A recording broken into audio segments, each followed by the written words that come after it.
So I thought we would take some time to go over the syllabus.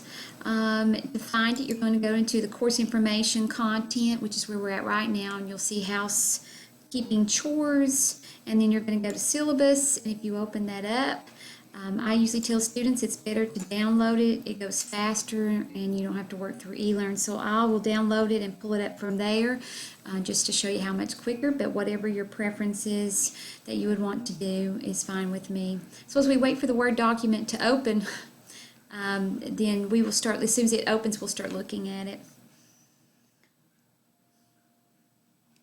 All right, so we have, we're not going to go through all of it, but we're going to go through some of it. The important parts. This is the Education 2010 Psychology Human Development for Teachers class. This is the spring 2016. I am Angela Darlene Smith, and I actually go by Darlene. The A stands for Angela. My office hours are posted on my office door, which my office is in 136 MBSS. The phone number in that office is 423-318-2776. But I've also included my cell phone number, which is 423-258-2758, and you'll understand in a short while why you need that number. My FaceTime address is darlene.smith@ws.edu. I also Skype at adsmith4388. Just make sure that you give me a text before you FaceTime or Skype, and know that if it's after 9, the face may be gone. And so you may not recognize me or the person who answers, but I can do either of those. I have had students who wanted me to FaceTime in. They wanted to show me a project they were working on and make sure they were doing everything the way I wanted it. So that works out well. I can also use FaceTime if you have child care issues, or if you're not feeling well. I can FaceTime you into class, so we'll talk more about that later. The email address that I check most often is the darlene.smith@ws.edu, but you can also get me at the email through eLearn. The fax in our department is 423-585-2640. The secretary's name is Miss Karen McGuire, and her number's there, 585-2633. If you can't find me, I can about guarantee you she can find me. So the text that we're going to be using is the 8th edition of Educational Psychology Developing Learners. You will want to purchase this text. This textbook, I don't always advise students to do that in all my classes, but this one seems to be very beneficial. It'll help you also as you are taking the Praxis 2. So once you purchase it, I would keep it on a shelf to refer back to, because a lot of the theories and things that we'll talk about in this class you'll see again when you take the Praxis 2. All right, the catalog course description is there, Understanding and Application of Psychology Human Development to the Teaching and Learning Process in Educational Settings. There is a significant outside of class time service learning component to this class. Any field experience requires proof of personal liability coverage. That's the STA or some kind of homeowner's extra insurance that you put on. We'll be talking about that more when we talk about service learning. It is an 18-hour outside of class requirement, so know that. The Tennessee Teacher Licensure Standards are there. You can read through those. The purpose of this class is to involve prospective teachers in the real issues of schooling and education, and to provide a clear view of the skills and knowledge they'll need to be successful. And then throughout the semester, students will be given the opportunity to access additional and different assignments from D2L. So I use eLearn very heavily, so know that.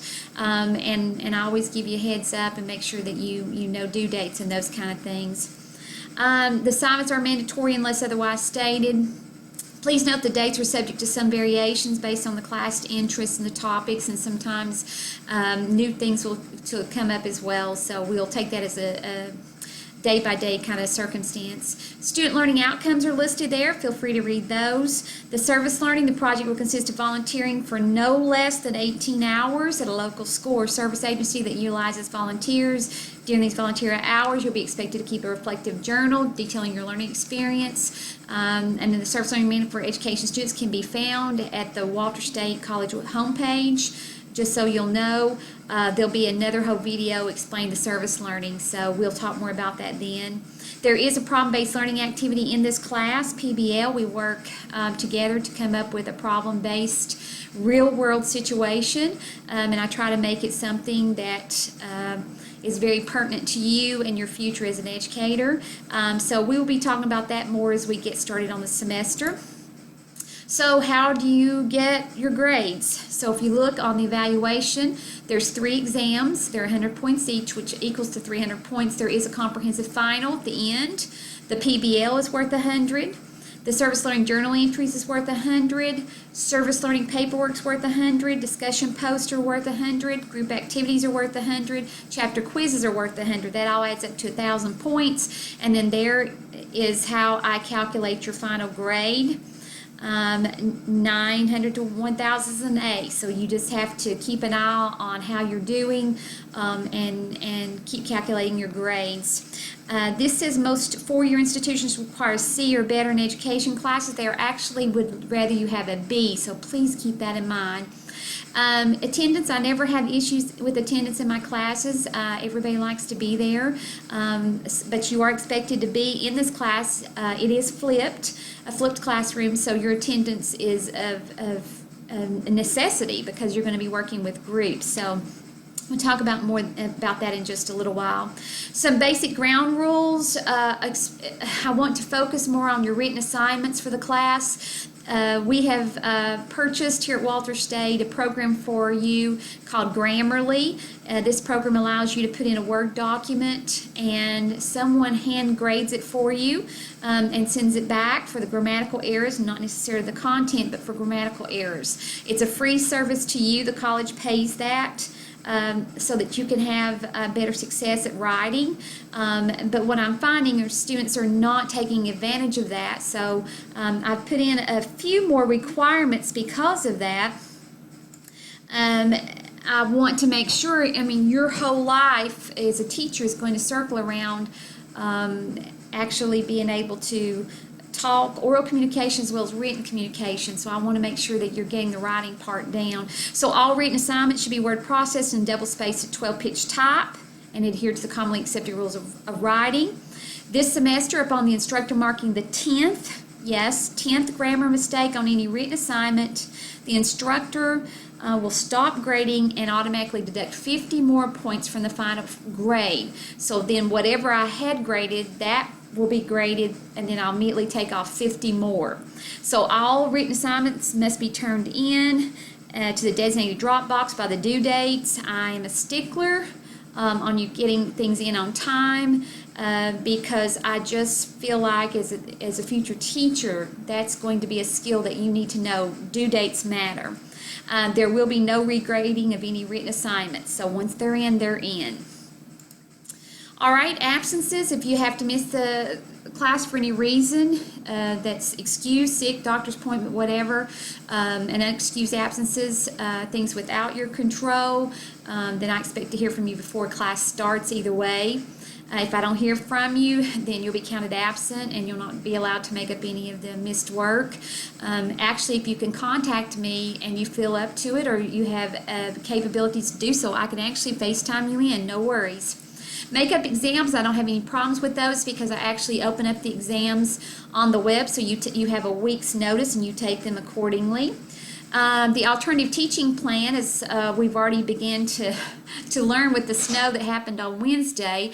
In the event that there's some kind of a declared disruption here at Walter State, you're to go to eLearn. I'll be sending you messages through the Remind app. I'll also be sending you videos. I may even call you to class through a Zoom. There'll be all kinds of ways that we actually can get in touch. So the course ground rules, all students attending Walter State, regardless of time, location, format of the class, must abide by the rules, and that's there. You have to be there the first day. Also, students enrolled in web courses must follow the course attendance policy. We've already talked about that. Plagiarism, cheating, and other forms of academic dishonesty are prohibited, and we all know that. If you have some type of disability, you need to make sure that you contact the disability office and let them notify me so I will know. Students enrolled in web courses must follow the course attendance policy. You're not in a web course, you're actually in the real live one. Students with disabilities, I don't know why that's okay. Students in need of tutoring assistance are encouraged to contact the Office of Student Tutoring, but if you'll stay with me, there will be no issues with tutoring because I believe in No Child Left Behind. So I've got you covered as long as you'll stay with me and and do what I ask you to do. Students who need assistance with computers, you can call the help desk. The numbers are there for each of the campuses. If you are getting any type of financial aid, please do not drop this class until you talk to someone, so you make sure you don't have to pay anything back. If you've not paid your fees, and some of you may have found that out, you do get purged. So hopefully you've got all that taken care of. This section talks about electronic devices. Must not disrupt the instructional process. I'm probably an unusual teacher because I'm going to tell you to bring any device that you can get your hands on. Laptops are fine. iPads, iPad minis, your phone, MacBooks, Surfaces, iPad Pros, whatever you have, bring it to class, the more the merrier. There's another class attendance, and it is your obligation to be here. And like I said, I usually don't have any problems with students being here. The financial aid may be jeopardized, so make sure that you are checking with someone before you drop any of the classes. And then as far as cancellation, I'm sure you've already finding that out.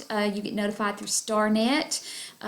Also on the website it's there. Also you can hear it on TV. And you can sign up for the Senator's emergency text if you'd like to do that as well. What in the event of a disaster, you want to just stay on D2L, and that's where the eLearn, that's where I put everything. So just make sure that if we're not in class, you actually are looking and you're making sure that you have everything done. If you're in dual enrolled students attending on a high school campus, refer to the high school inclement weather. That would not be you. The last day to drop this class is March 31st. If you drop it by March 31st, it doesn't count for you or against you. So you can stay and have fun with us a long time before you get out. I've also included a timeline. It's kind of rough and not a whole lot of information because we kind of roll at your speed instead of mine. I just want to make sure we get everything covered. So that's a quick view of the syllabus. Make sure that you read it thoroughly and you know what to expect. I know what to expect, and we're going to have a great time this semester. Glad you're here.